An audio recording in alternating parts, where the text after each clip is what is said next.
Bom, então agora a gente vai começar a brincar com o GLPI de fato. Já fizemos a instalação e a configuração inicial. Estamos aqui com o GLPI totalmente peco, como já diziam meus colegas de trabalho.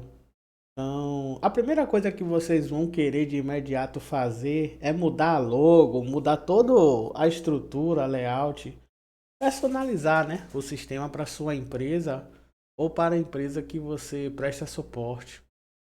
Eu vou logar aqui no sistema e vou explicar alguns pontos de vista que eu obtive com o tempo trabalhando.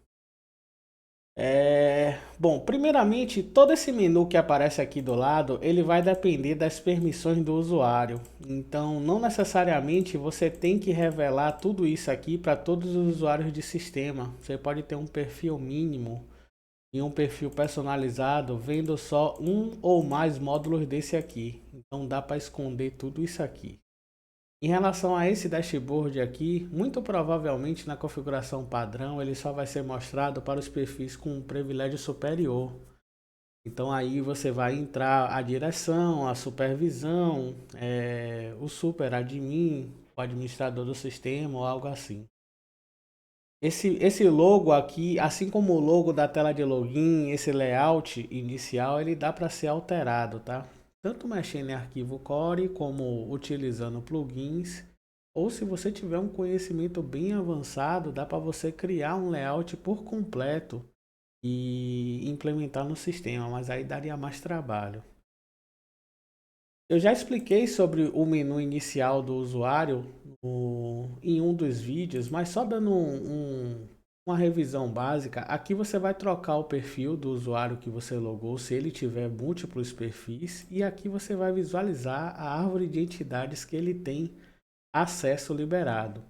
Como eu estou com um usuário super admin, ele já aparece entidade raiz, e é sobre isso que a gente vai falar hoje, sobre entidades.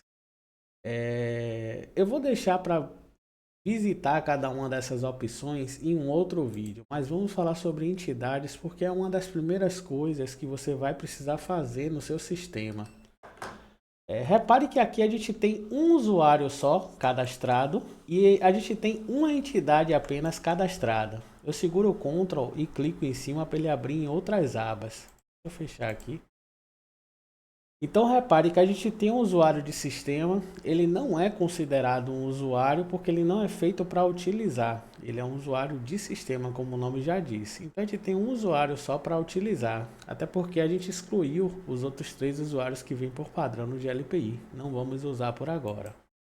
Então, dentro desse único usuário que a gente tem acesso à entidade raiz.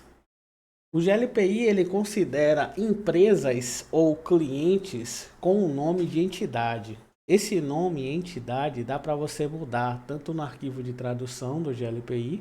A gente vai ter um vídeo falando só sobre arquivo de tradução, como também no arquivo Core. A gente também vai ter vídeos falando sobre arquivo Core. Então essa entidade raiz, ela é a mãe de todas as entidades. Se fosse considerar empresa, essa daqui seria a sua empresa e dentro dela viria as empresas que são os seus clientes. Então, a entidade raiz, a gente geralmente não mexe a princípio. Eu vou mostrar as opções que tem dentro de entidade perante uma nova entidade que a gente vai criar. Então, digamos que a gente quer criar um GLPI que vai ser usado na gerência de um posto de gasolina. Posto de gasolina. É claro que aqui não vai ter um nome genérico, vai ter o nome da empresa, o nome que é declarado lá no CNPJ ou na razão social desse posto de gasolina. Repare que a gente tem por obrigação de colocar ele dentro da entidade raiz, porque a entidade raiz é a mãe de todas. Então já tenha isso em mente. A entidade raiz vai ser geralmente a sua empresa, que é a empresa que você vai prestar o suporte, o serviço ou o produto para algum cliente. Então vamos criar aqui. Repare que ele só deu a opção de nome a princípio. Aí depois que a gente cria, aí sim vem aparecer todas as opções daquela empresa. Por hora a gente não vai usar comentários, mas você poderia colocar e esses comentários podem ser mostrados também. Então repare que a gente criou uma empresa Se a gente voltar aqui em ID, a gente vai ver que a nossa empresa tem um ID declarado, só que não está sendo mostrado aqui. Então daí vem a primeira coisa. Como é que a gente escolhe quais são as colunas que são mostradas aqui? Eu estou usando uma versão mais nova do GLPI porque já cabe a gente já ir se acostumando com um novo padrão. Tem algumas coisas nesse GLPI que são diferentes dos GLPIs anteriores. Repare que aqui, ó, o layout ele tá meio quebrado. Isso aqui provavelmente vai ser ajustado na versão final. A gente está com a versão beta, tudo bem? Então eu vou adicionar aqui o ID. Então o que é que eu estou dizendo aqui? Eu quero que o ID apareça nessa lista aqui de entidades. Repare que o ID apareceu aqui. A gente tem a entidade raiz, ela sempre vai ser ID 0. E a gente tem a primeira entidade que a gente criou, o primeiro cliente que a gente criou.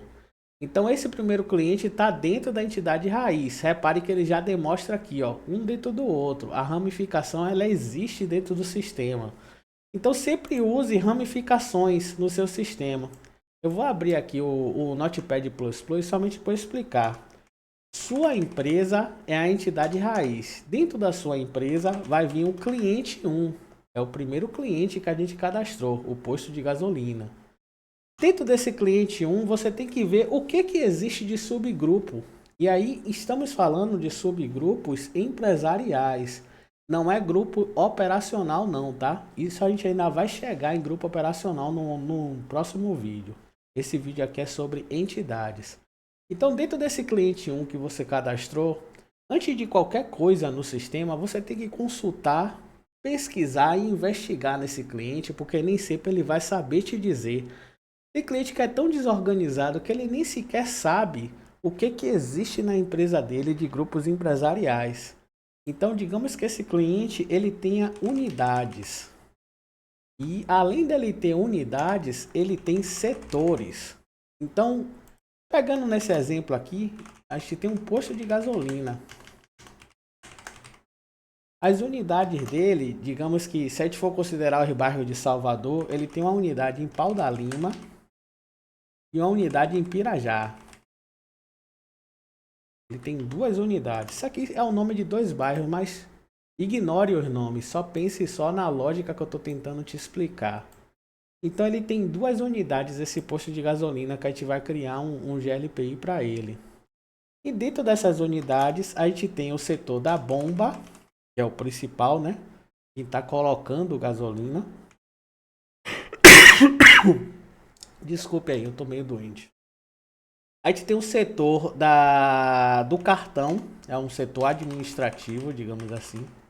Não, vamos colocar setor de caixa, que é mais simples. Um posto de gasolina ele tem uma estrutura simples. É o cara da bomba, o cara ou a mulher da bomba, o cara ou a mulher que fica no caixa. A gente tem a limpeza, para fazer a limpeza do local. O que mais que a gente pode ter num posto de gasolina? Eu acho que é só bomba, caixa e limpeza. Esses são os setores. Então, dentro desses setores, a gente já vai ter os grupos de trabalho. Porque nem sempre, dentro de cada setor, vai ter um grupo de trabalho só. Então, a lógica é cadastrar uma entidade primeiro. Vamos colocar aqui, entidade 0. É a sua empresa. E aí, o cliente 1 é igual à entidade.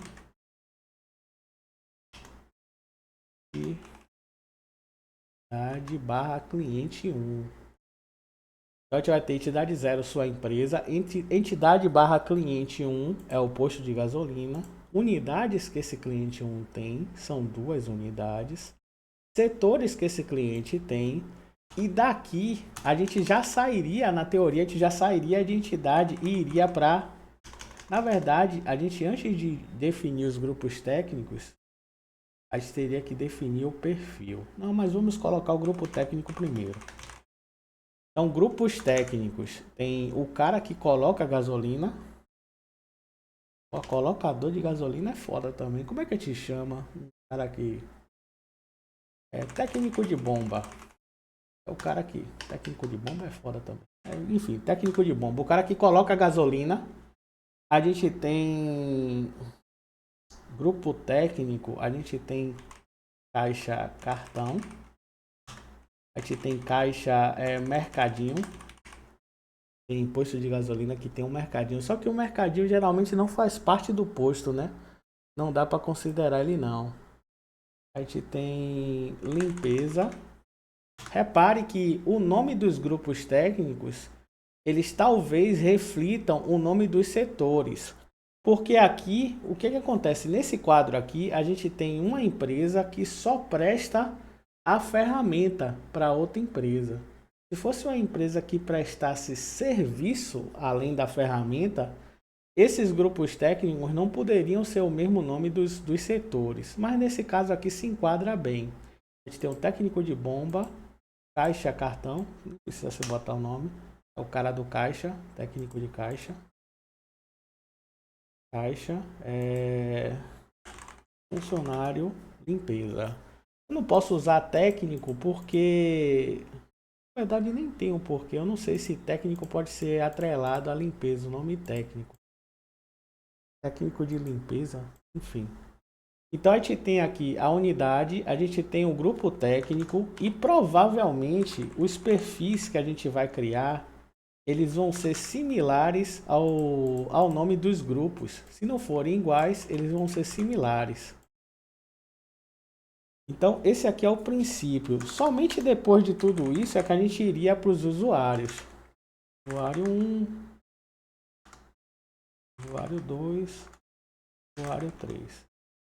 A gente não vai passar por nenhum desses outros assuntos aqui nessa primeira aula. Eu quero falar específico de entidades. Mas eu só estou dando um geral para vocês entenderem do porquê que a gente está começando por entidades. Porque ela é a mãe de todos e abaixo dela vai vindo as coisas que a gente vai precisar para que o sistema funcione bem. Então voltando para essa tela aqui, a gente vai no posto de gasolina, dentro dele. Repare que a primeira aba que a gente tem dentro de entidades é justamente as entidades filhas. Então, com isso, dá para você reparar que o cliente que a gente vai atender é o posto de gasolina. As entidades filhas, a primeira das entidades filhas, já entra já as unidades que a gente vai cadastrar. Então, a gente tem aqui Pau da Lima. A gente pode colocar o nome unidade ou não, né? Fica a seu critério. Unidade Pau da Lima. E como entidade filha, a gente também tem a unidade Pirajá. Beleza. Então a gente volta aqui. Repare que já apareceu as entidades filhas que a gente fez. Eu cliquei ali sem querer. Coloquei Pirajá dentro de... Pirajá não é filha de Pau da Lima. Pirajá é filha de posto de gasolina. Isso é bom vocês verem que vocês conseguem definir quem é filha de quem. Unidade Pau da Lima é filha de posto de gasolina. Unidade Pirajá é filha de posto de gasolina. Aqui ele sempre vai colocar a hierarquia correta. Então a gente tem a entidade raiz, que é a sua empresa. Sua empresa. Vou colocar o nome para ficar mais fácil. Então sua empresa, ela atende o posto de gasolina. O posto de gasolina tem a unidade Pau da Lima e a unidade Pirajá. Beleza, a organização já ficou ok aqui. Então repare que você tem os IDs aqui, você tem as unidades aqui e você tem o cliente 1, que é o posto de gasolina. Dentro do cliente 1, se a gente voltar, já passamos por entidades, que seria as unidades, e a gente também teria a possibilidade de criar os setores aqui. A gente não vai chegar nesse ponto, mas somente sinalizando como funciona. Se você entrar em Pau da Lima e criar aqui o setor de caixa, você vai ver que vai ser criado dentro de Pau da Lima o setor de caixa. E a gente tem o setor de bomba, que é a bomba de gasolina. A gente tem também o setor de limpeza. Então criamos 3 setores dentro da unidade. Foi qual unidade que a gente botou? A unidade Pau da Lima. Então a gente tem o setor, na verdade o setor de bomba e o setor de limpeza não é para ficar um dentro do outro não, ele ficou incorreto ali. O setor de bomba é para ficar dentro da unidade Pau da Lima. O setor de limpeza também na unidade Pau da Lima. Se criar pelo aquele menu acaba não ficando correto a junção como eu quero explicar. Então temos a unidade Pau da Lima, dentro dela temos o setor de